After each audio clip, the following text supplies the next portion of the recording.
बिस्मिल्लाहिर्रहमानिर्रहीम। तो आज का जो हमारा टॉपिक है वो है टर्मिनोलॉजी ऑफ थर्मोडायनेमिक्स। तो let's start with the first topic, terminology.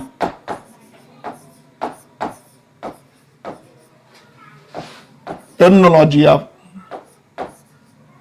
Thermodynamics.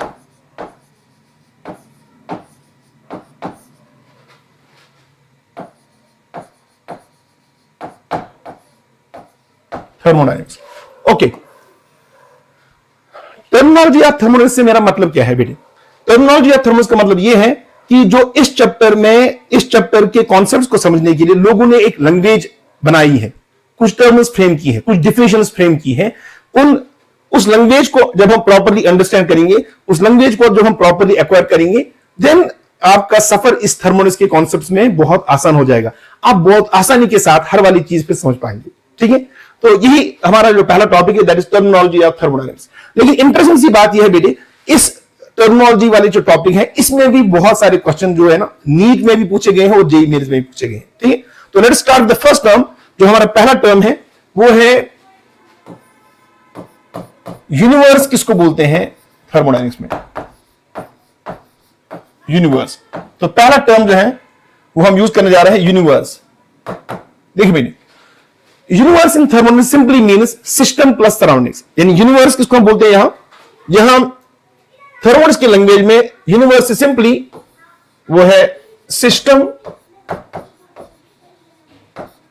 Plus surroundings.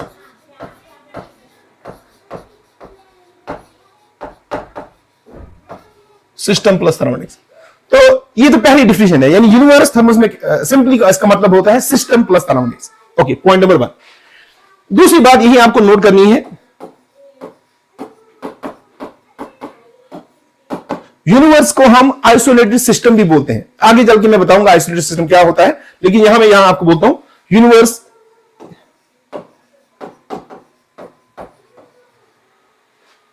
Is the best example of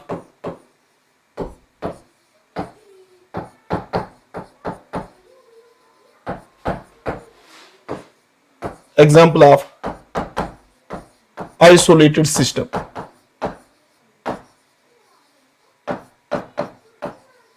okay, अब यहां नेक्स्ट हमारा जो टर्म बनता है यहां वो है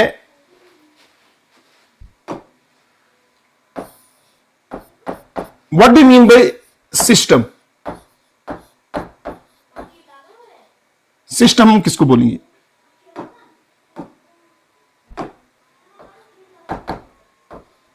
ओके, देखिए बच्चे, सिस्टम हम किसको बोलेंगे थर्मोडायनेमिक्स में, ठीक है। इस कायनात का कोई भी पोर्शन जो करंटली अंडर योर ऑब्जर्वेशन है, जिस पर आप एक्सपेरिमेंट करते हैं, ठीक है, उस पार्ट को बोला जाएगा सिस्टम। मिसाल के तौर पर, ठीक है, मान लीजिए जैसे अब हम मान लीजिए ये मेरे पास है एक कप ऑफ वाटर है। ओके, हम जानते हैं कि ये जो कप ऑफ वाटर है ये भी इस कायनात का एक हिस्सा है, एक छोटा सा पार्ट है, ठीक है, एक छोटा सा पार्ट। अब मान लीजिए हम ये जो है ना, ये कप ऑफ वाटर हमने चूज किया, इसको हमने चूज किया for scientific study, for scientific investigation. अच्छा, क्या साइंटिफिक स्टडी? मान लीजिए हम इसका एक्सपेरिमेंट डिटरमाइन करना चाहते हैं कि इसका बॉइलिंग पॉइंट क्या है, ठीक है, हम इसका ये जानना चाहते हैं कि इसका फ्रीजिंग पॉइंट क्या है, हम इसका जानना चाहते हैं कि इसका हीट कैपेसिटी क्या है। बहुत सारे पैरामीटर्स हैं जिनको हम एक्सपेरिमेंट डिटरमाइन कर सकते हैं। ये जो पोर्शन आपने चूज किया, ठीक है, जो आप करंटली आपके ऑब्जर्वेशन में है, इस पोर्शन को बोला जाएगा बेटे शाबाश सिस्टम। तो what is system? System simply है the portion of universe under observation, the part of universe under observation, under current observation is called, उसको हम बोलेंगे सिस्टम। तो मैं बहुत छोटी छोटी बातें आपको, बहुत एलिमेंट्री बातें बता रहा हूं और बहुत एलिमेंट्री डिफिनेशन आपको बता रहा हूं आगे जाने के लिए। तो व्हाट इज सिस्टम? सिस्टम है the part of universe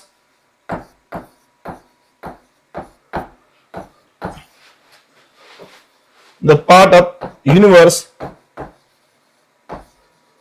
currently under observation, under observation। Okay, इसको हम बोलेंगे बेटे शाबाश सिस्टम। ओके, तो नेक्स्ट टर्म जो हमारा है वो है what do mean by surroundings.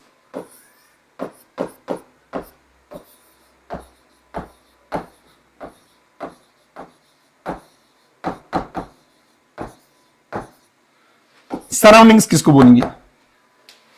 Okay, surroundings. देखिए बेटे दोबारा यहां देखिएगा आप, मैं दोबारा आपके लिए ये एग्जांपल जो मैंने अभी दी थी, लेट्स से ये मेरे पास एक वेसल है, क्लोज भी हो सकता है, ओपन भी हो सकता है। Let's say for the sake of argument, ठीक है, मैंने इसके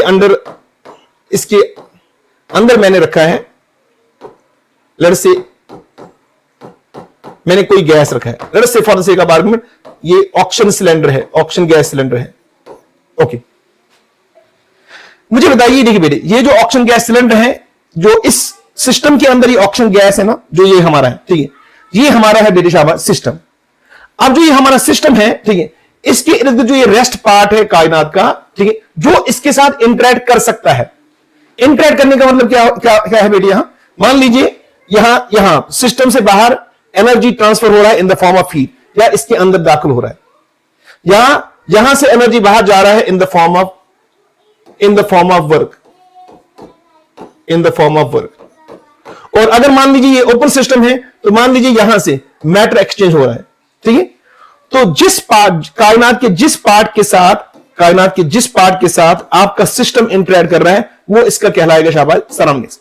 अच्छा, कभी कभी जो हमारी जो बुक्स है, कभी कभी उसमें ये एग्जैजरेशन किया जाता है कि हम बोलते नहीं सराउंडिंग, बाकी सारा जो पूरा कायनात बचा, ठीक है, वो इसका बचे सराउंडिंग्स है। But this is simply an exaggeration. उसका वजह ये है, अगर मान लीजिए एक छोटा सा सिलेंडर है, ठीक है, ये छोटा सा सिलेंडर है, अगर मान लीजिए कि बिकॉज ऑफ टेम्परेचर डिफरेंस इससे हीट बाहर भी जाए, तो वो हीट कहां तक ही इन्फ्लुएंस कर पाएगा? ज्यादा से ज्यादा मान लीजिए एक किलोमीटर भी बहुत ज्यादा एग्जैजरेशन है, ठीक है, मान लीजिए 10 मीटर 15 मीटर, तो ऐसा थोड़ी होगा कि इससे जो हीट बाहर जाएगा वो मार्स को इन्फ्लुएंस करेगा, ठीक है बच्चे। तो यहां ये आपको समझना है कि यहां जब आप यूनिवर्स यूज कर रहे हैं ना, इसमें थर्मोनिक्स में, तो उसका सेंस ये नहीं है सिंपली कि जो आप कायनात समझते हैं, पूरी कायनात जिसको आप समझते हैं, हाँ हो सकता है, लेकिन वो उस टाइम पर होगा जब आप सिस्टम का साइज बहुत बड़ा लेंगे। जैसे मान लीजिए अगर आप पूरी गैलेक्सी को सिस्टम मान रहे हैं ना, तो फिर ऑब्वियस बात है उसका सराउंडिंग भी उतना ही बड़ा होगा। लेकिन अगर आप जो केमिस्ट्री की बात करेंगे, लैब के वर्जन में अगर आप एक छोटा सा पोर्शन ले रहे हैं, एक सिलेंडर आप गैस कंसीडर कर रहे हैं, या पानी का एक ग्लास कंसीडर कर रहे हैं, तो उसके पर्सपेक्टिव से जो सराउंडिंग है, जहां तक उससे बाहर जो हीट उसके अंदर दाखिल हो सकता है या बाहर आ सकता है, जहां तक वो इन्फ्लुएंस कर सकता है, तो वो स्पेस का जो एरिया है, वो स्पेस का जो वॉल्यूम है, वो बहुत ही कम है, ठीक है। तो इसलिए मैं यहां जो बोल रहा हूं सराउंडिंग क्या है, सराउंडिंग सिंपली है the rest part of the universe that can interact with your system, ठीक। इसको हम क्या बोलेंगे? इसको हम बोलेंगे सराउंडिंग्स। ओके,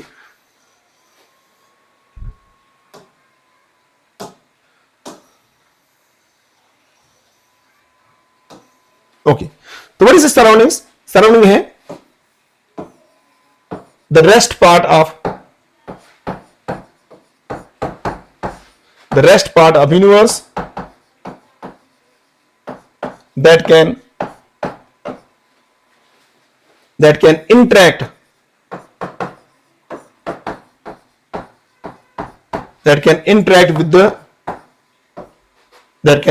with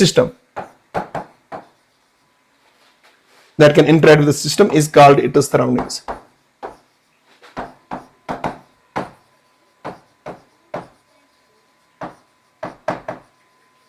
ओके, मैं ये लिख रहा हूं प्रॉपरली, ये मैं आपके लिए लिख रहा हूं ताकि आप इसके प्रॉपर नोट्स बनाएं, और इन्हीं नोट्स को जब आप रिवाइज करेंगे तो देन यू विल फाइंड कि आपके जो क्वेश्चंस हैं, आपके जो न्यूमेरिकल्स हैं ना, वो मेजॉरिटी ऑफ द क्वेश्चंस खुद ब खुद सॉल्व होते चले जाएंगे, ठीक है, जब आप लेक्चर्स को गौर से सुनेंगे।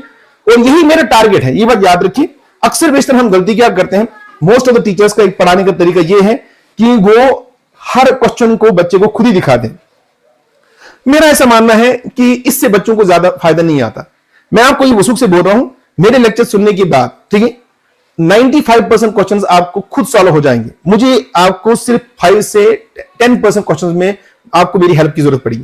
बाकी क्वेश्चंस आप यू विल फाइंड कि वो खुद ब खुद सॉल्व होते चले जाएंगे अगर आप मेरे लेक्चर्स को गौर से सुन रहे हैं, ठीक है। और अगर आप कोई इंफॉर्मेशन जो मैं आपको प्रोवाइड कर रहा हूं उसको मिस नहीं कर रहे हैं, और अगर आप अपनी कॉपी बहुत प्रॉपर्ली मेंटेन करेंगे। ठीक है। तो यू विल फाइंड कि मेजॉरिटी ऑफ द क्वेश्चन जो जेईई मेन के हैं और जो नीट के हैं वो ऑटोमेटिकली खुद ब खुद सॉल्व होते चले जाएंगे और वो मेजॉरिटी ऑफ द क्वेश्चंस आपकी कॉपी में ही मौजूद होंगे इन the form of discussion.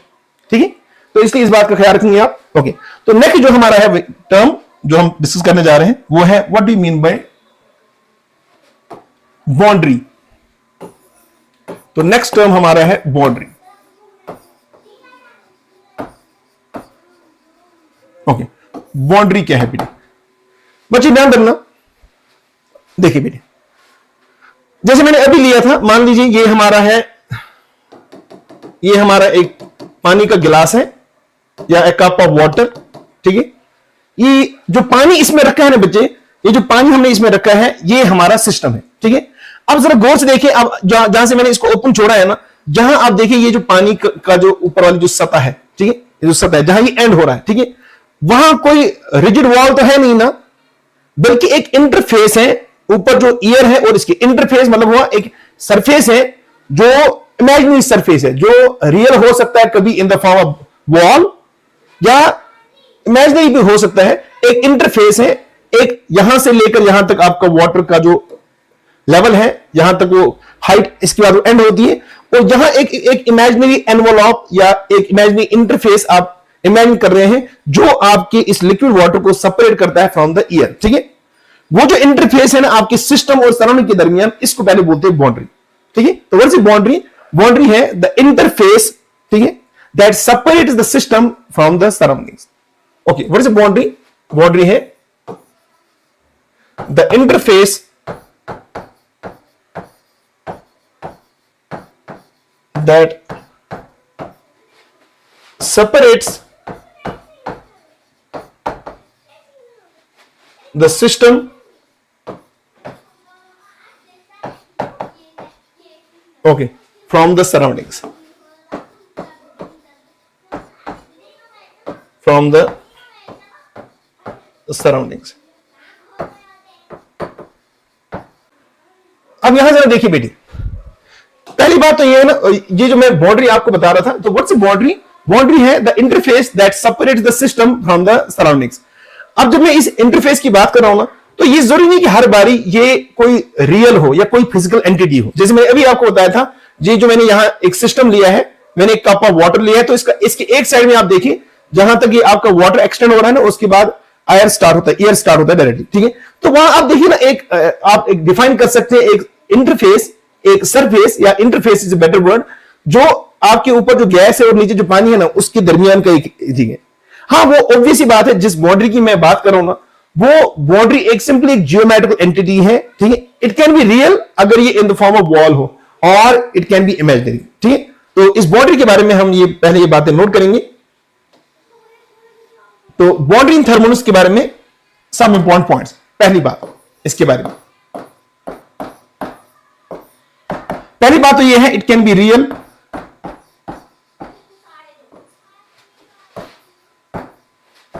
Real और imaginary.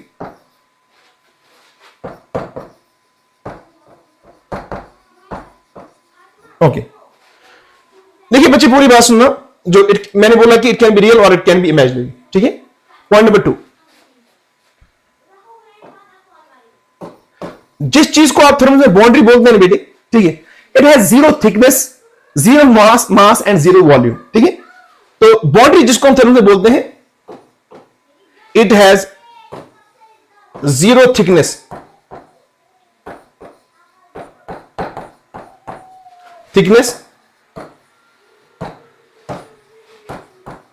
Zero mass and zero volume.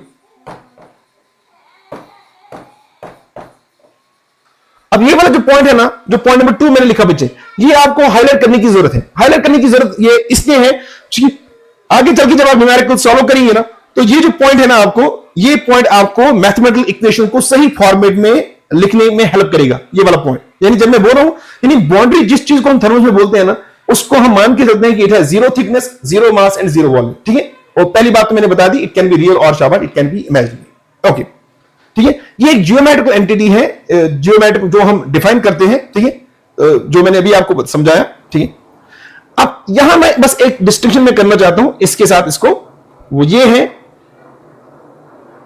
वो ये है कि वॉल हम किसको बोलते हैं बेटे थर्मोनस में? बच्चे ध्यान देना, मैंने और एक वर्ड यूज किया वॉल, ठीक है।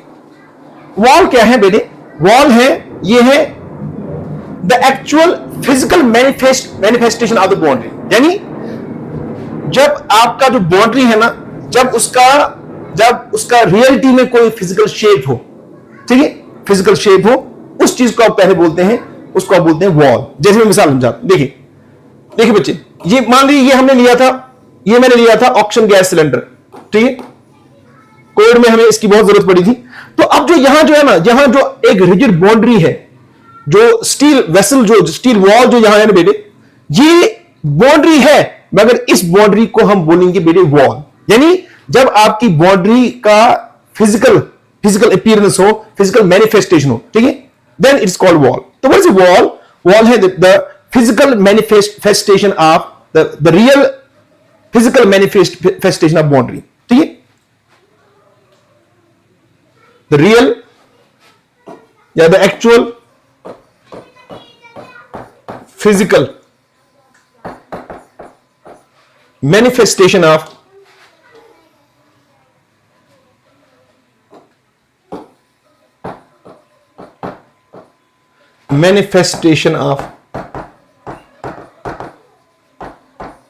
a boundary, the real physical manifestation of a boundary, इसको आप क्या बोलेंगे? वॉल। अब देखो यहां एक बात समझने वाली बात है, वो ये है, देखिए बेटे,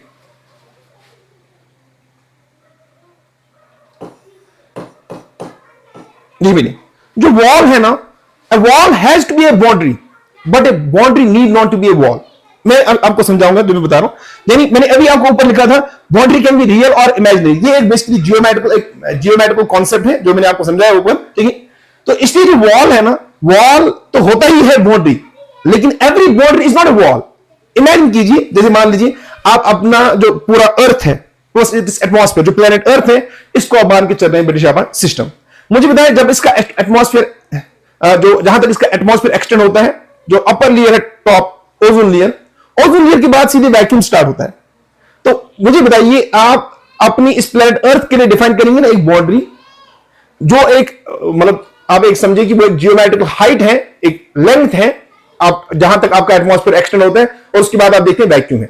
जहां तक वो एक्सटेंड होता है ना, उस एक्सटेंशन के बाद आप मुझे बताइए, क्या आपके प्लेनेट अर्थ को कोई सॉलिड रिजिड बाउंड्री एनवॉल्व करती है? तो ऐसा तो नहीं है ना। तो वो आप एक डिफाइन करते हैं ना, आप एक डिफाइन करते हैं एक जियोमेट्रिक सरफेस, जो आपके प्लेनेट अर्थ को बाकी प्लेनेट से, या जो इसके बाद वैक्यूम है, उससे सेपरेट करती है, ठीक है। तो इसलिए यहां जो मैं बात करने जा रहा हूं, इसलिए मैंने ऊपर बोला भी था कि बाउंड्री कैन बी रियल और इमेजिनरी, मगर वॉल जो है ना, वो है the real physical manifestation of boundary, यानी जिसको आप बोलेंगे, जब रियलिटी में आपकी जो बाउंड्री है उसका कोई फिजिकल शेप हो, उसका मास हो, ठीक है, देन यू कॉल इट शाबाश, इसको आप क्या बोलते हैं? वॉल, ठीक है। तो वॉल के लिए मैं बोलूंगा, वॉल हैज थिकनेस,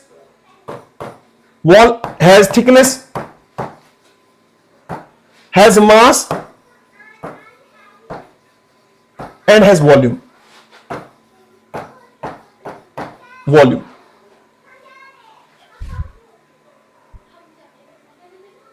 ओके, देखिए बच्चे, wall can be rigid,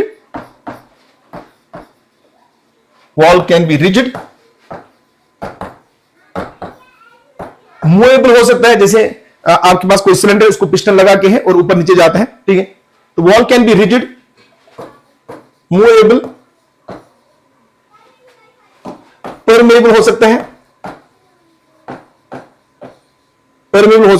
जैसे मान लीजिए आपने मान लीजिए वाटर को एनक्लोज किया है एक वेसल में, लेकिन उसका जो ऊपर वाला जो लिड है ना, दैट इज सीव्ड, उसमें पोर्स हैं, ठीक है। तो वो एक रिजिड वॉल है, मगर उसमें पोर्स हैं, तो उससे आप जानते हैं कि वाटर वेपर जो है ना, वो आसानी के साथ पास होते हैं, ठीक है, बाहर, यानी जो अंदर से बाहर जा सकते हैं और बाहर से भी अंदर आ सकते हैं, ठीक है। एक परमेबल का मतलब यही होता है, और ठीक है, मूवेबल होता है, परमेबल होता है, और इम्परमेबल भी होता है, इम्परमेबल। ओके, अब जो अहम बात है ना, जो मैं यहां आपको बताने जा रहा हूं, देखिए ठीक है, all walls are boundaries. Any wall has to be a boundary, but a boundary need not necessary has to be a wall. ठीक है, ठीक है, तो wall is always a boundary, always a boundary, but a boundary, ठीक, need not to be a wall.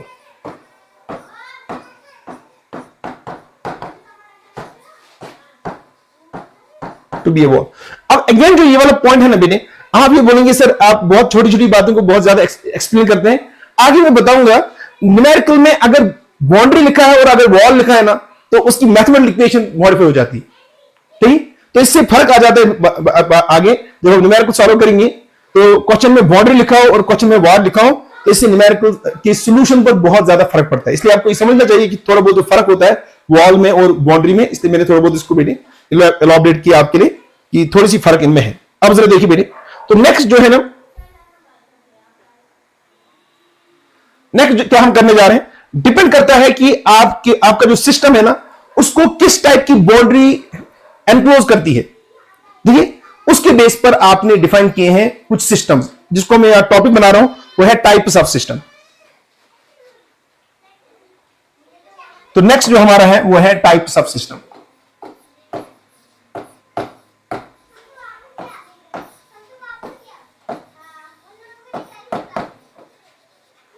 Types of system. Okay, देखिए बेटे आप,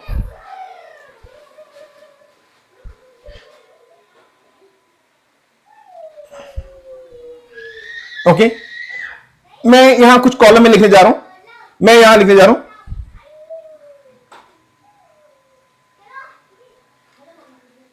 मैं कुछ कॉलम बनाने जा रहा हूं। यहां मैं पहले लिखने जा रहा हूं exchange of matter.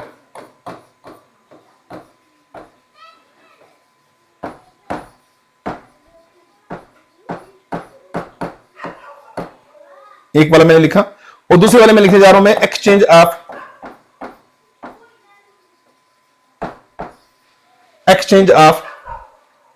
Energy in the form of heat. Exchange of heat, better word है exchange of energy in the form of heat.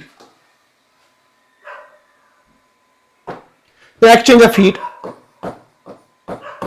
और नहीं ये वर्ड मुझे अच्छा नहीं लग रहा है, तो ये है exchange of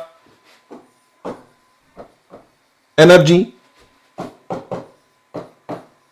in the form of heat। और तीसरा मैं लिख रहा हूं exchange of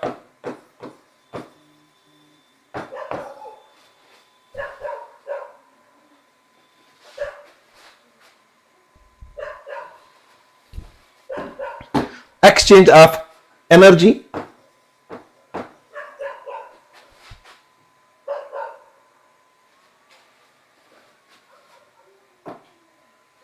in the form of work।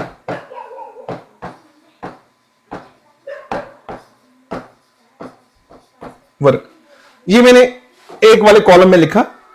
अब दूसरे वाले कॉलम में मैं यहां कुछ लिखने जा रहा हूं, आप देखिएगा। ओके, यहां मैं लिखने जा रहा हूं ऊपर ओपन सिस्टम।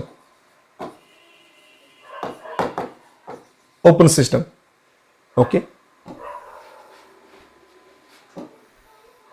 देखिए ओपन सिस्टम हम बोलते हैं मेरे उस वाले सिस्टम को जिसके बाउंड्री के अक्रॉस एक्सचेंज ऑफ मैटर हो सके। ठीक, तो इसलिए मैं इसको टिक कर रहा हूं।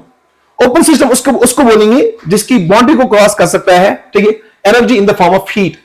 और ओपन सिस्टम उसको बोलेंगे जिसकी बाउंड्री को क्रॉस कर सकता है energy in the form of work. ठीक है, तो इस टाइप की सिस्टम को आप बोलेंगे ओपन सिस्टम। दूसरे टाइप का सिस्टम हमारा है वो है क्लोज सिस्टम। क्लोज सिस्टम हम किसको बोलेंगे?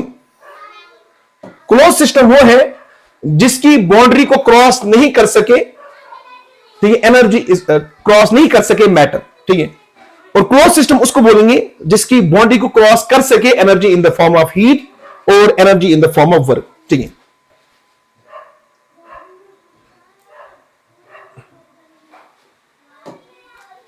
ओके, तो नेक्स्ट जो हमारा यहां है वो है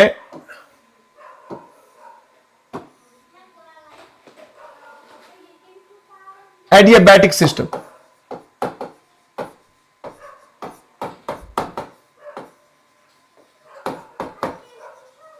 एडियाबैटिक सिस्टम, अब एडियाबैटिक सिस्टम हम किसको बोलेंगे? एडियाबैटिक सिस्टम ऐसा सिस्टम है जिसकी बाउंड्री को क्रॉस नहीं कर सके मैटर, और जिसकी बाउंड्री को क्रॉस नहीं कर सके energy in the form of heat, but जिसकी बाउंड्री को क्रॉस कर सके energy in the form of work. ठीक है, और नेक्स्ट जो हमारा है वो है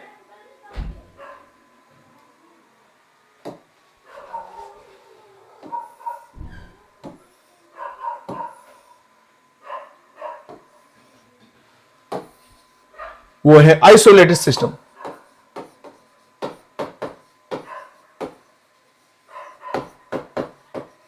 आइसोलेटेड सिस्टम, आइसोलेटेड सिस्टम उसको बोलते हैं बेटे जिसकी बाउंड्री को क्रॉस नहीं कर पाए मैटर नहीं कर पाए cross energy in the form of heat, and नहीं कर पाए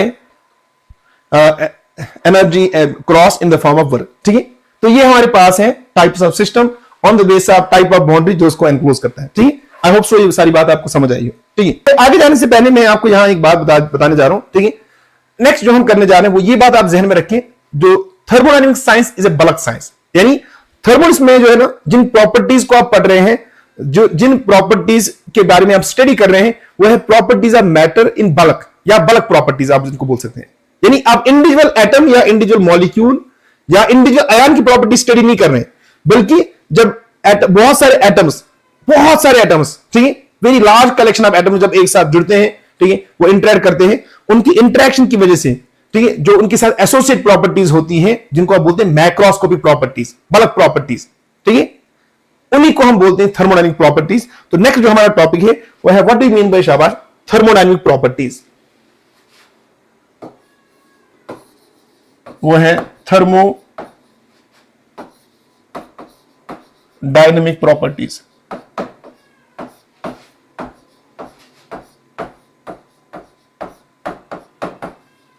या इसका और एक नाम है, इसको बोलते हैं macroscopic properties.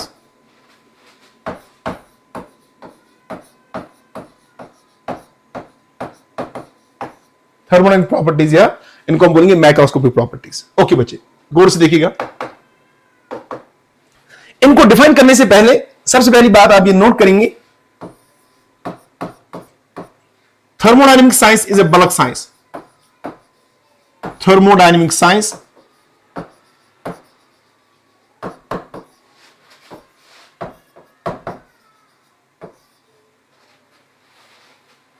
is a bulk science.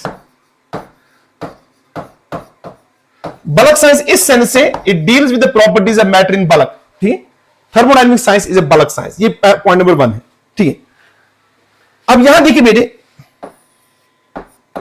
दूसरी बात जो आपको समझनी है वो है कि जिस पोर्शन ऑफ मैटर के साथ आप डील कर रहे हैं, ऑब्वियस सी बात है उसका कुछ कॉन्स्टिट्यूशन होगा, उसके कुछ रिपीटिंग पार्टिकल्स होंगे।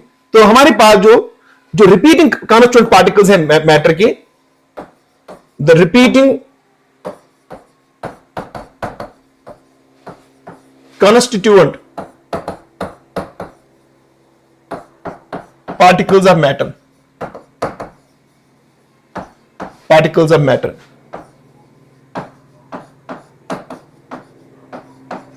Can be the repeating constituent particle जो मैटर के हो सकते हैं मेरी शाबाश, कैन बी एटम्स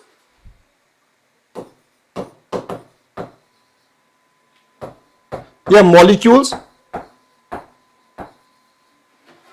या तीसरा है और फॉर्मूला यूनिट।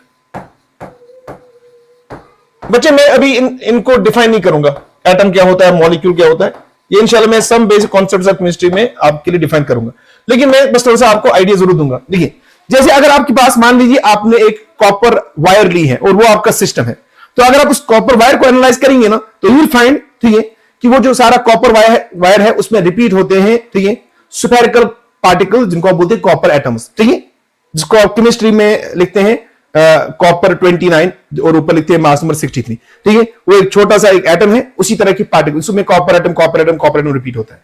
लेकिन उसके कंपैरिजन में अगर मान लीजिए आपका वाटर एज ए सैंपल वो आपका सिस्टम है, तो अगर आप उसके अंदर जाएंगे तो उसमें रिपीट होता है H2O H2O H2O H2 जो कि मॉलिक्यूल है। अगर मान लीजिए आप नमक ले रहे हैं NaCl, ठीक है, रॉक साल्ट, ठीक है, प्योर, और उसको आप कंसिडर कर रहे हैं सिस्टम, तो आप देखते हैं कि उसमें रिपीट होता है NaCl, यानी एक Na एक Cl, एक Na एक Cl जो न्यूट्रल एसोसिएशन है, Na पॉजिटिव Cl, उस कॉम्बिनेशन को बोलते हैं पहले फार्मूला यूनिट। मैंने फार्मूला यूनिट यहां डिफाइन नहीं करना है, ठीक है, यानी उसमें रिपीट होता है NaCl NaCl NaCl NaCl NaCl, ठीक है। तो इसलिए मैटर के लिए हम क्या डिफाइन कर रहे हैं, ठीक है, वो हम डिफाइन कर रहे हैं कांस्टिट्यूएंट पार्टिकल या तो एटम्स, मॉलिक्यूल्स या फार्मूला यूनिट, ठीक है। ओके, और बच्चे ध्यान देना बेटे, गौर सुनने वाली बात है, ठीक है। कुछ प्रॉपर्टीज ऐसी हैं जो मैटर के एटम के साथ आप एसोसिएट करते हैं। जैसे मिसाल समझा रहा हूं, जैसे मैं आपको ऐसे बोलता हूं, आप एटम के लिए डिफाइन करते हैं एक property, you call it atomic number, ठीक है। तो वो एटॉमिक नंबर आप पूरे लार्ज नंबर ऑफ पार्टिकल्स के लिए, यानी एटॉमिक नंबर आप डिफाइन करते हैं the number of protons present in the nucleus of one atom, ठीक है। जैसे कॉपर वायर में न्यूमरस बहुत large collection of copper atoms है, ठीक है, तो आप सारे प्रोटॉन्स को उसमें नहीं लाते, यानी जो एटॉमिक नंबर आप डिफाइन करते हैं वो माइक्रोस्कोपिक प्रॉपर्टी है, वो मैक्रोस्कोपिक प्रॉपर्टी नहीं है, ये तुम गौर से सुनना। इसी तरह बच्चे, जैसे मान लीजिए मेरे पास है वाटर मॉलिक्यूल, ठीक है, जैसे मेरे पास है वाटर मॉलिक्यूल, उस वाटर मॉलिक्यूल में ऑक्सीजन और हाइड्रोजन के दरमियान एक डिस्टेंस है, उसको आप बोलते हैं बॉन्ड लेंथ। वो बॉन्ड लेंथ आप एक मॉलिक्यूल के लिए डिफाइन करते हैं, वो पूरे वाटर सैंपल के लिए आप डिफाइन नहीं करते, ठीक है। इसका मतलब जो बॉन्ड लेंथ है वो माइक्रोस्कोपिक पार्टिकल है, वो कांस्टेंट पार्टिकल की प्रॉपर्टी है, एक पार्टिकल की प्रॉपर्टी है, ठीक है। इसी तरह आप फार्मा यूनिट में ion to ion shortest distance, interionic distance define करते हैं, ठीक है। तो वो जो इंट्रायनिक डिस्टेंस है ना, that does not account for the distance of the whole Na positive and Cl negative in the sample, ठीक है। तो ये आप, तो इसलिए जो आप इंट्रायनिक डिस्टेंस डिफाइन करते हैं that is a microscopic property, ठीक है। Electronic configuration is a microscopic property. इस तरह इलेक्ट्रोनेगेटिविटी आप डिफाइन करते हैं एटम के लिए, वो आप पूरे सिस्टम के लिए डिफाइन नहीं करते, ठीक है। लेकिन उसके अलावा आप जरा गौर से देखिए बेटे, कुछ प्रॉपर्टीज अब एसोसिएट है इन एटम्स के साथ जब वो एक दूसरे के साथ जुड़ते हैं, इंटरैक्ट करते हैं। जैसे मैं मिसाल बता रहा हूं, जैसे मुझे बताइए आपके पास बॉइलिंग पॉइंट है, क्या आप बॉइलिंग पॉइंट एक वाटर मॉलिक्यूल के लिए डिफाइन करते हैं कि बहुत सारे कलेक्शन ऑफ वाटर मॉलिक्यूल्स के लिए डिफाइन करते हैं, यानी एक पूरे सैंपल के लिए डिफाइन करते हैं। तो ऑब्वियसली आप बॉइलिंग पॉइंट डिफाइन करते हैं collection of molecules of water के लिए डिफाइन करते हैं। या आप मेल्टिंग पॉइंट डिफाइन करेंगे मान लीजिए कॉपर वायर का, तो वो आप कॉपर वायर, वो मेल्टिंग पॉइंट आप एक कॉपर एटम के लिए डिफाइन नहीं करते, बल्कि लार्ज कलेक्शन आप कॉपर एटम्स के लिए डिफाइन करते हैं, ठीक है बच्चे। तो पूरी बात सुनना। तो इसलिए कुछ प्रॉपर्टीज ऐसी हैं जो आपके मैटर के सैंपल के कांस्टिट्यूएंट पार्टिकल्स के साथ एसोसिएटेड है, ठीक, उनको आप बोलेंगे माइक्रोस्कोपिक प्रॉपर्टीज। और कुछ प्रॉपर्टीज ऐसी हैं जो सिस्टम के साथ वाबस्ता है due to collective interaction, collective behaviour of its constituent particles, ठीक है। उन प्रॉपर्टीज को बोलते हैं बेटे मैक्रोस्कोपिक प्रॉपर्टीज, जिनको हम बोलते हैं शाबाश थर्मोडायनामिक प्रॉपर्टीज। तो यहां मैं आप इसको डिफाइन करने जा रहा हूं, what do you mean by शाबाश थर्मोडायनामिक प्रॉपर्टीज। तो what are thermodynamic properties? Thermodynamic properties क्या है? वो है बेटे इस तरह से, वो है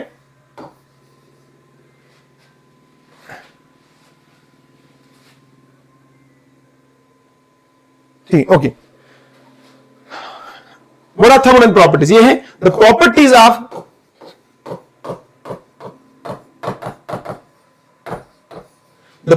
of matter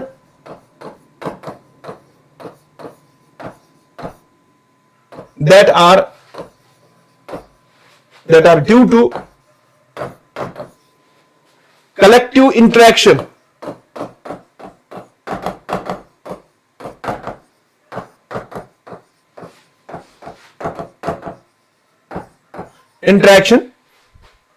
of its constituent particles.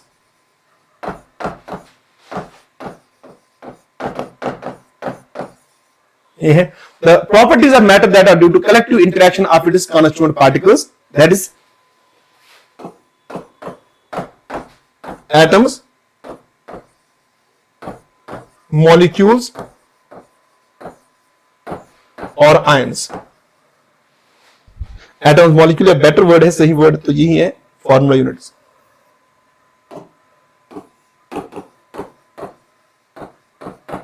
Formula units.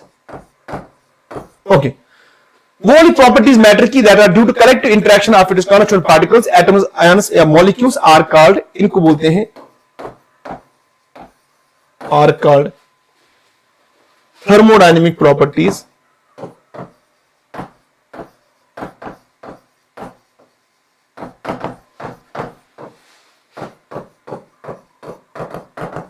Properties या इनको बोलते हैं मैक्रोस्कोपिक प्रॉपर्टीज।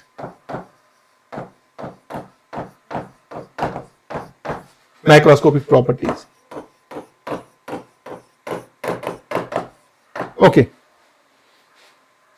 एग्जाम्पल के तौर पर, फॉर एग्जाम्पल, ओके, जैसे आप डिफाइन करते हैं बच्चे, जैसे आप डिफाइन करते हैं number of moles, number of moles,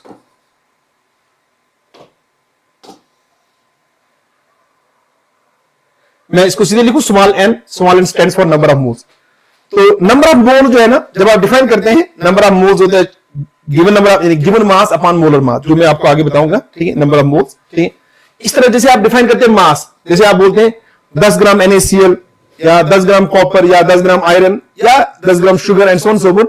तो मास जो है ना, वो किसी एक, जब आप बड़े लेवल पर बोलते हैं, जब आप बोलते हैं कि मुझे मान लीजिए मैंने 1 kg शुगर लाना है, तो आप ऑब्वियस सी बात है शुगर की एक मॉलिक्यूल के बारे में बात नहीं करते। तो इसी तरह बच्चे वॉल्यूम, जब आप बोलते हैं 2 लीटर पानी मुझे चाहिए, ठीक है, या मुझे 5 लीटर ऑयल चाहिए, ठीक है, तो ऑब्वियस सी बात है जब आप वॉल्यूम की बात करते हैं आम जिंदगी में, तो आप किसी एक पार्टिकल के वॉल्यूम के बारे में बात नहीं करते हैं। तो volume is a macroscopic property, ठीक है। इसी तरह से बच्चे, जैसे बॉइलिंग पॉइंट,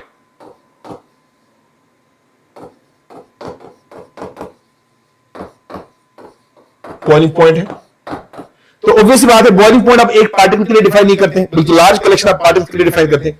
इस तरह मेल्टिंग पॉइंट, मेल्टिंग पॉइंट, अच्छा मेल्टिंग पॉइंट, अगर बॉइलिंग पॉइंट है, मेल्ट पॉइंट है, तो ऑब्वियसली ये दोनों टेम्परेचर है, तो इसलिए मैं इसको लिखूंगा, ये टेम्परेचर के बारे में बात हो रही है, यानी टेम्परेचर है, ठीक है। इसी तरह जरा बात कीजिए बेटे, जैसे जब आप बोलते हैं प्रेशर एक्सर्टेड बाय गैस, तो ऑब्वियसली बात है जब आप बोलते हैं प्रेशर एक्सर्टेड बाय गैस, आप एक मॉलिक्यूल के बारे में बात नहीं करते हैं। तो प्रेशर, ठीक है, प्रेशर मैक्रोस्कोपिक प्रॉपर्टी है।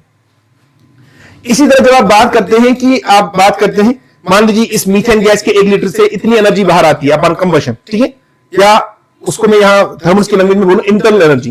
तो जब आप इंटरनल एनर्जी की बात करते हैं ना, तो ऑब्वियसली बात है उसको हम यहां सिंबल यूज करेंगे, ई या यू भी यूज करते हैं बहुत सारे लोग, शाबाश, वो मैक्रोस्कोपिक प्रॉपर्टी है। आगे चल के मैं बताऊंगा एक टर्म यूज हम करेंगे एंथैल्पी, ठीक है। इस तरह इसमें हम टर्म यूज करेंगे एंट्रोपी, गिब्स फ्री एनर्जी, बहुत सारे बच्चे और बात हैं, एक्स्ट्रा या मोलैरिटी आप डिफाइन करते हैं, नॉर्मैलिटी डिफाइन करते हैं। तो ये जितने भी तरह की जो लार्ज कलेक्शन ऑफ पार्टिकल्स के साथ एसोसिएट आप प्रॉपर्टीज करते हैं, उन प्रॉपर्टीज को आप बोलते हैं थर्मोडायनामिक प्रॉपर्टीज, या इनको आप बोलते हैं मैक्रोस्कोपिक प्रॉपर्टीज। अब ये जो हमारे पास थर्मोडायनामिक प्रॉपर्टीज या मैक्रोस्कोपिक प्रॉपर्टीज है, इनको हम ब्रॉडली क्लासिफाई करते हैं 2 टाइप्स में, ओके ओके। तो thermodynamic properties are of thermodynamic properties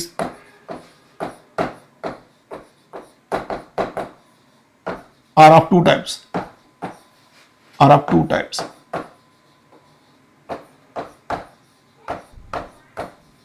okay। Number first type है, उसको हम बोलते हैं एक्सटेंसिव प्रॉपर्टीज।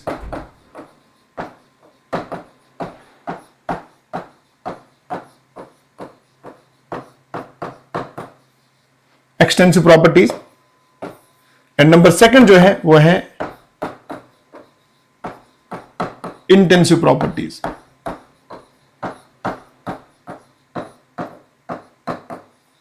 ओके, अब now let us discuss what do you mean by extensive properties.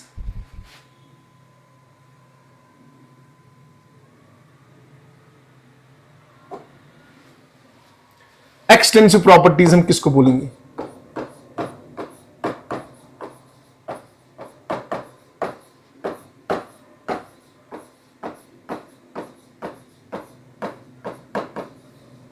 Extensive properties. देखिए बेटे, इसको गौर से देखिएगा, पूरी बात सुनिए बेटे। यहां देखिए, लेट्स से यहां मेरे पास एक सिस्टम है,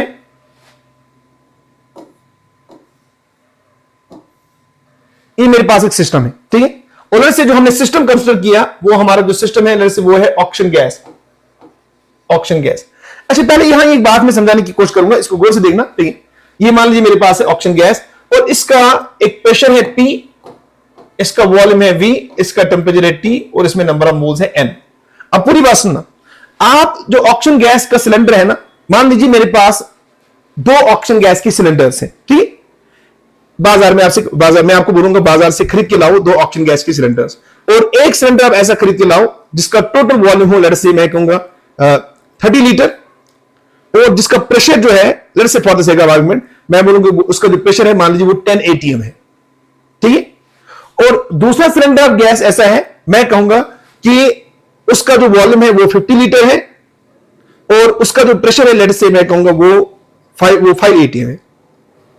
तो पहले समझने वाली बात यह है बेटे कि ये एक ही सिस्टम नहीं है, बल्कि ये ऑक्शन सिलेंडर जो आप 2 अलग अलग ले रहे हैं ना, ये 2 डिफरेंट सिस्टम्स हैं from the point of view of thermodynamics. ठीक है, इन दोनों में की जो मैक्रोस्कोपिक प्रॉपर्टीज है वो अलग अलग है, उनका वैल्यू अलग अलग है। एक में का प्रेशर का वैल्यू था 10 ATM, दूसरे का प्रेशर का वैल्यू था 5 ATM। एक का प्रेशर का एक का वॉल्यूम था मैंने माना था 20 लीटर, दूसरे को मैंने माना था फॉर एग्जांपल 30 लीटर।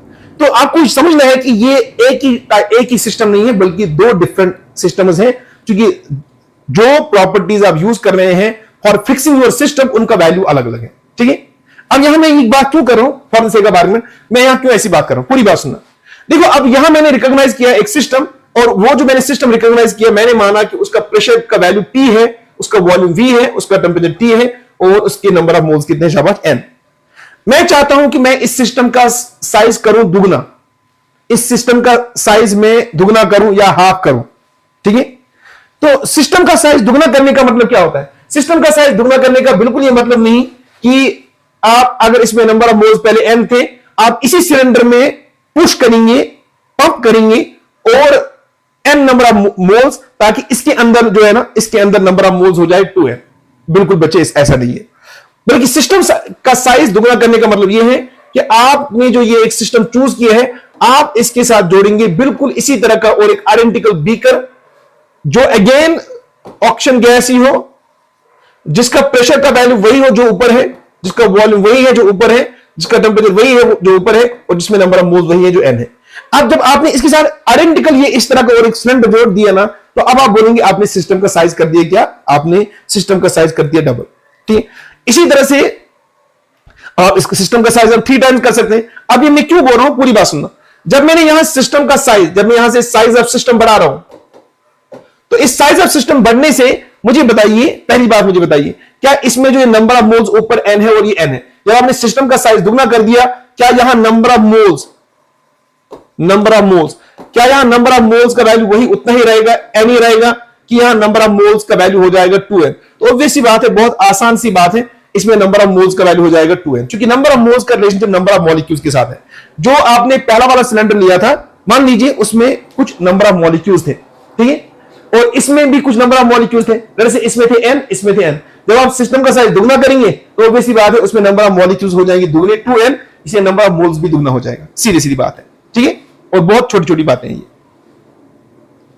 अब देखिए, अब दूसरी बात में करने जा रहा हूं, यानी नंबर ऑफ मोल्स, यानी सिस्टम का साइज दुगना करने से नंबर ऑफ मोल्स दुगना हो गया। सीधी सीधी बात देखिए, मुझे बताइए व्हाट अबाउट वॉल्यूम, यानी जब आपने सिस्टम का साइज दुगना कर दिया, क्या वॉल्यूम का वैल्यू वही V ही रहेगा? मान लीजिए V का वैल्यू पहले 1 लीटर था, तो जब आप इस 1 लीटर से यहां और एक सिस्टम का साइज दुगना कर दिया, ये 1 लीटर, अब आप देखिए स्पेस बढ़ गई है, तो ऑब्वियस सी बात है इसका वॉल्यूम हो जाएगा 2V।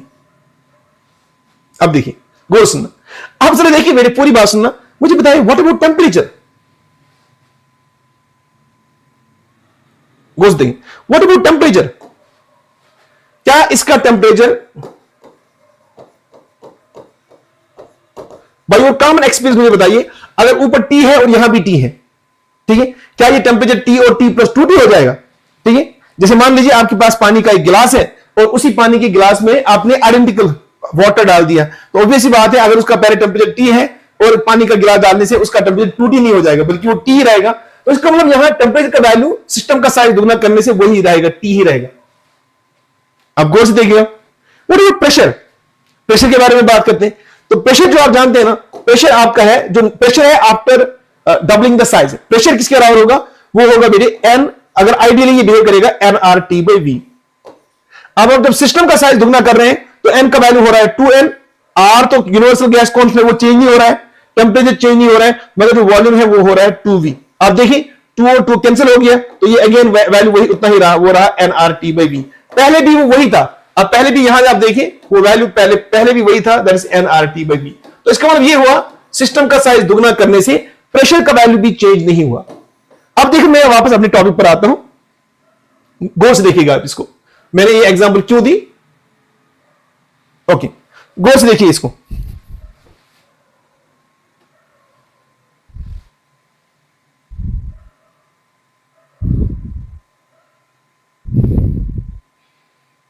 ओके अच्छा, थोड़ा सा ब्लर हो रहा है आपको इसका, आई विल सी इट कि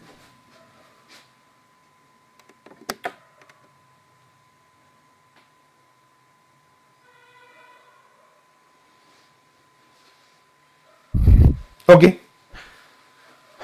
जरा बच्चे देखिए आप इसको देखिए। अब देखो मैं जो समझाने की कोशिश कर रहा हूं ना, देखिए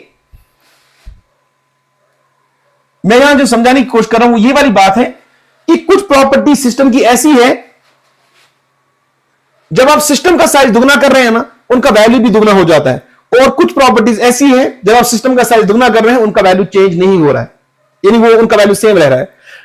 अब वो वाली प्रॉपर्टीज सिस्टम की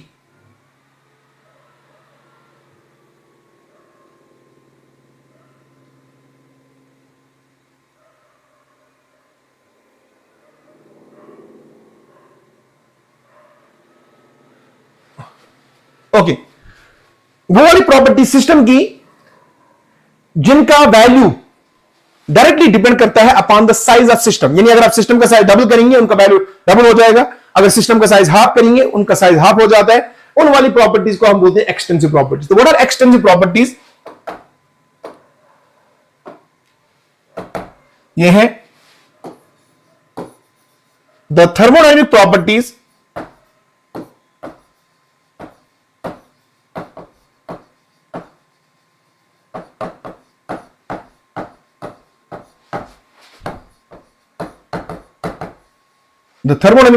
whose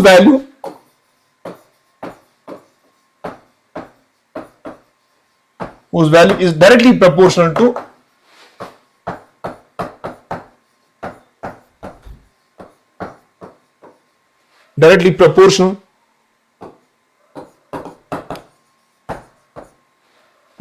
to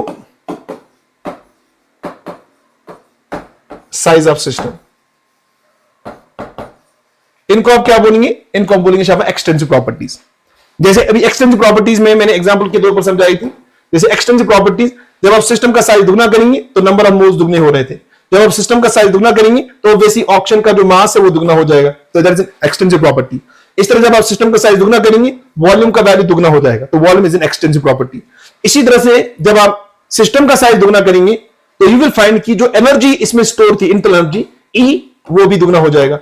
इसी तरह यू विल फाइंड, आगे मैं बताऊंगा, एनर्जी को और एक तरीके से भी एक्सप्रेस करते हैं, कॉल इट एंथैल्पी, तो वो भी दुगना हो जाएगा। इस तरह इसका जो एंट्रोपी है वो दुगना हो जाएगा। इसी तरह से बेटे इसका गिब्स फ्री एनर्जी जो है वो दुगना हो जाएगा। तो ये जो सारी प्रॉपर्टीज हैं, number of moles, mass, volume, ये internal energy, enthalpy, entropy, Gibbs free energy, ये सारी की सारी जो प्रॉपर्टीज हैं दीज आर एक्सटेंसिव प्रॉपर्टीज। ठीक है, एक्स्ट्रा मैंने वो वाली प्रॉपर्टीज दोस्त यहां ये एग्जाम्पल में मेंशन की जिनका जिक्र आप, जिनको आगे चल के आप डिफाइन करेंगे इस चैप्टर में। ओके, अब दूसरा टर्म क्या है बेटे? उनको हम बोलेंगे intensive properties. Intensive properties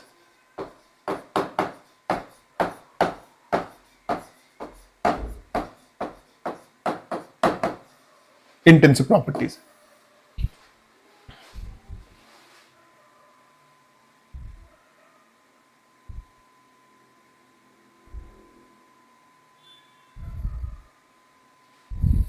okay, intensive properties. What are intensive properties? Intensive properties वो है, वो वाली प्रॉपर्टीज जिनका वैल्यू सिस्टम के साइज पर डिपेंड नहीं करता। ठीक है, the thermodynamic properties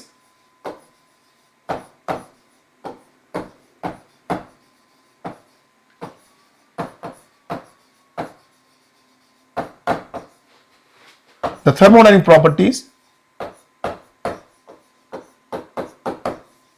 whose value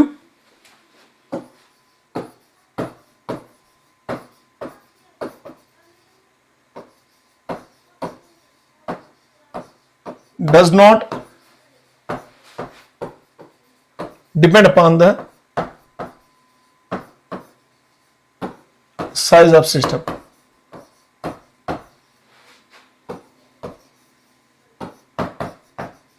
Size of system.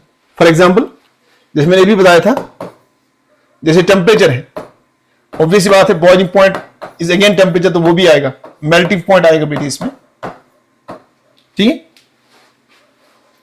देखिए बेटी, ओके, बॉइलिंग पॉइंट है, मेल्टिंग पॉइंट है, इस तरह जो कोएफिशिएंट ऑफ विस्कोसिटी है नीटा, वो इसमें आएगा, विस्कोसिटी का नेचर है उसे नहीं, रिफ्रैक्टिव इंडेक्स है, रिफ्रैक्टिव इंडेक्स,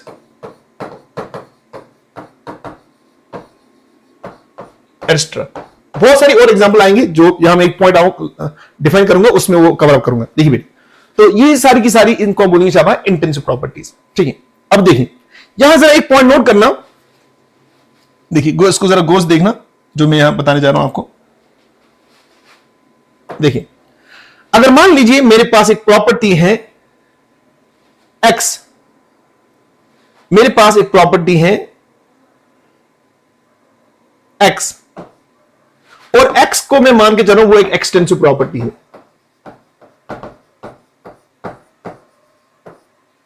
है, गौर से देखना।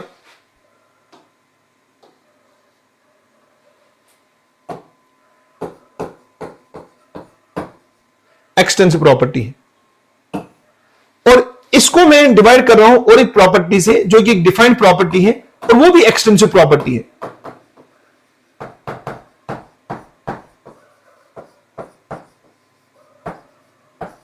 और इन दोनों का जो रेशो है ना, ठीक है, इन दोनों यानी एक्स डिवाइड बाय वाई, और एक प्रॉपर्टी डिफाइंड है साइंस में, लड़ से उसको मैं बोलूंगा जेड। मैंने अभी इसके बारे में बात नहीं करनी, अब पूरी बात सुनो। मुझे बताइए, जब मैं सिस्टम का साइज दुगना करूंगा ना, तो एक्स का वैल्यू एक्स ही नहीं रहेगा, बल्कि इसका वैल्यू 2x हो जाएगा, जो कि बाय डेफिनेशन एक्सटेंसिव प्रॉपर्टी है। इसी तरह से जब मैंने सिस्टम का साइज दुगना किया होगा, तो उसके लिए, उस सिस्टम के लिए जो एक दूसरी प्रॉपर्टी आप डिफाइन कर रहे हैं वाई, बीइंग एक्सटेंसिव, उसका भी वैल्यू दुगना हो जाएगा। यानी अगर ये एक्स था पहले, तो अब सिस्टम का साइज दुगना करने से ये 2x हो जाएगा, और इसका वैल्यू भी 2y हो जाएगा। मगर उनका जो रेशो है 2 कैंसिल होने के बाद, ठीक है, यहां जो रेशो बनेगा z, क्या वो z का वैल्यू भी दुगना हो जाएगा? The answer is no, that remain the same. तो इसका मतलब ये हुआ कि ये जो z का वैल्यू है ना, it has to be an, शाबाश, ये इंटेंसिव प्रॉपर्टी होनी चाहिए, इंटेंसिव प्रॉपर्टी। तो क्या पता चला, अगर आपके पास दो एक्सटेंसिव प्रॉपर्टीज हैं और उनको डिवाइड करने के बाद और एक प्रॉपर्टी डिफाइन होती है, you call it z, that has to be an intensive. मगर इसका मतलब ये नहीं है, यहां से गलतफहमी मत पालना, ठीक है, कि आप कुछ मतलब किसी भी तरह की हाइपोथेटिकल दो प्रॉपर्टी, यानी कोई भी दो प्रॉपर्टीज आप लेंगे साइंस में, उनको डिवाइड करने के बाद, ठीक है, आप एक नई प्रॉपर्टी कंस्ट्रक्ट करेंगे और फिर आप बोलेंगे वो इंटेंसिव होगी। बच्चे, पहले ये रेशियो जो है ना x बाय y, ये कोई प्रॉपर्टी होनी चाहिए, ये भी कोई प्रॉपर्टी होनी चाहिए, और उसके बाद कोई यहां जो ये z बन रहा है वो कोई एग्जिस्टिंग प्रॉपर्टी होनी चाहिए, ठीक है। ऐसा नहीं है आप किसी भी प्रॉपर्टी को इस तरह डिवाइड करते जाएंगे और फिर बोलेंगे कि वो इंटेंसिव प्रॉपर्टी है, ठीक, ओके। कामरान कोई बोल रहा है कि सर इस लेक्चर की ड्यूरेशन कितनी होगी? बच्चे 1 घंटे से तो ज्यादा ही होगी, क्योंकि आज तो मैंने इधर उधर की बातें भी की, ठीक है। इंशाल्लाह आइंदा वाले लेक्चर्स में ज्यादा डिसिप्लिन होगा, उसमें प्योर साइंस में डिस्कस करूंगा, क्योंकि आज पहला लेक्चर था। तो ऑलमोस्ट तो आप ये समझे कि 1 घंटा 15 मिनट या 1.5 घंटा, मिनिमम तो 1.5 घंटा, मुझे लगता है 1.5 घंटे के आसपास है, अगर नीट के लेवल से आपको इसको डिस्कस करना है। पर्टिकुलरली मैं इसमें जेई मेन पूरा कवर अप करूंगा, ठीक है। नीट के लिए तो जेई एडवांस के क्वेश्चन आपको नहीं करने चाहिए, लेकिन जेई मेन के सारे कॉन्सेप्ट में इसमें डिस्कस करूंगा, वो आपके काम आएंगे, उससे आपकी लेवल अप रहेगी, ठीक है। तो गौर सुनने वाली बात है। अब जरा देखिए मेरे, अब इसकी एग्जांपल मैं आपको समझाने जा रहा हूं, यानी इसमें मैं वो वाले यानी z की मैं एग्जांपल्स ऑफ z, यानी साइंस में इसके बारे में बात करूंगा।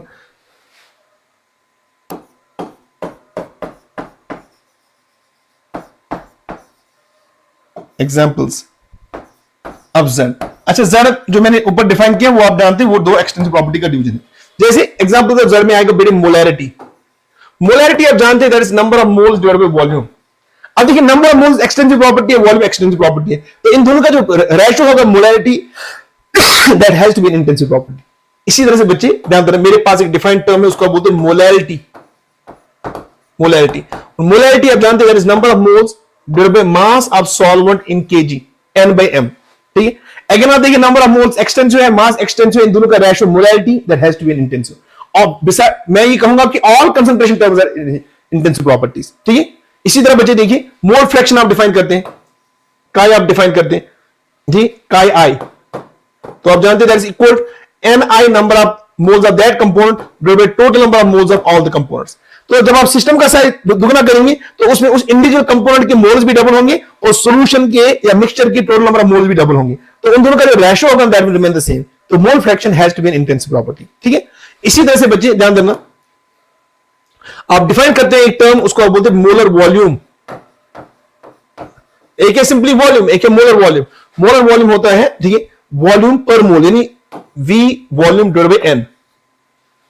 ठीक है, ध्यान देना वॉल्यूम जो है ना, वॉल्यूम एक्सटेंसिव प्रॉपर्टी है, number of moles extensive property है, दोनों का ratio that has to be intensive. ठीक है,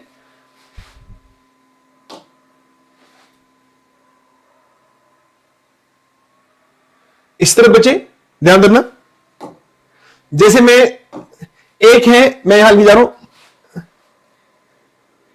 एक है हीट कैपेसिटी, एक है स्पेसिफिक हीट। ठीक है, एक है हीट कैपेसिटी, एक है स्पेसिफिक हीट। अच्छा, मैं इनको ये एग्जांपल में यहां सारे डिस्कस नहीं करूंगा, जब ये अपने टाइम पर नहीं, जब जहां जहां ये आएगा ना ये वाली प्रॉपर्टी, वहां मैं ये एग्जांपल आपको सिखा दूंगा, अदरवाइज ये बहुत लेंथी हो जाएगा आपके लिए, ये सारी बात रिमेंबर करना। ठीक है, यहां तो जहां जहां इस प्रॉपर्टी की बात आएगी वहां मैं मेंशन करूंगा कि ये एक्सटेंसिव है, ये इंटेंसिव है, तो इस तरह से आप इसको समझ भी पाएंगे।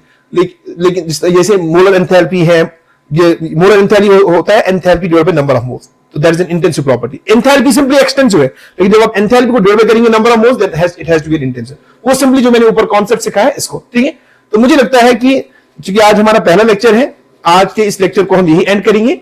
ठीक है, I wish you best of luck for the course. ठीक है, I pray for you that you will have a consistency and you will learn properly and you will learn each and every concept, ठीक है, and then you will apply it rightly so as to maximize your score in the NEET 2027. ठीक है, I wish you best of luck for the NEET 2027 and please stay connected with me and ask any sort of doubt, जो भी आपको किसी तरह का भी doubt arise होता है वो आप मुझे बोल सकते हैं, या तो मुझे व्हाट्सएप कीजिए या डायरेक्टली आप जब मैं लाइव क्लास दूंगा आप उस टाइम भी बोल सकते हैं। लेकिन लाइव क्लास के दौरान जो है ना सारे डाउट्स को एड्रेस करना बड़ा मुश्किल है, फिर इसमें जो आउटपुट होगा लेक्चर का वो बहुत कम होगा। बेटर है कि जब मैं लेक्चर एंड करूं, ठीक है, जब मैं यहाँ लेक्चर एंड करूं तो लेक्चर एंड करने के बाद आप अपने जो डाउट्स है ना, आप जो मैंने आपको व्हाट्सएप ग्रुप प्रोवाइड किया है आप उसमें भेज सकते हैं अपने डाउट्स, या मुझे इंडिविजुअली मैसेज कर सकते हैं कि सर ये वाले डाउट को आप नेक्स्ट वाले लेक्चर में एड्रेस कीजिएगा, तो इंशाल्लाह आई विल डू इट